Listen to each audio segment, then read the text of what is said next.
Joseph Mabogole o gatela gore ga ana le kgetho ye nngwe ntle le go dula ka ntlong ya RDP yeo e ka phušoganeng le neng.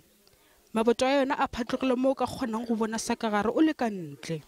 O bolela gore go dula mo go swana fela le go lebagana le lehu ka matlhong tšatši ka tšatši. Re a re tšhogilela kganteng ka bana motho ga o itse gore a wa leng. Nako nngwe wa go wa yana a ba go wa go mata mo bosigo of motshegara. Yana ga gona se rena ka se dirang gantse di. Badudi ba bangwe ba lekile go thiba manga ao e fela maiteko a bona a thutse kota. Ba latofatša mong kontraka ka go palelwa ke mošomo. Ka botena tloko bosigo ne go bewa stene mama go laitiwa ka di lights tsa cell phone. Go bewa stene. Brick floors ne tsenyiwa go tswa o tlogela wa go tlola la ga tse 7 e bile gona go tswiwa gape brick floors. Le so bona matlo le mashwana. Go dile bana a re hlole rena le matla.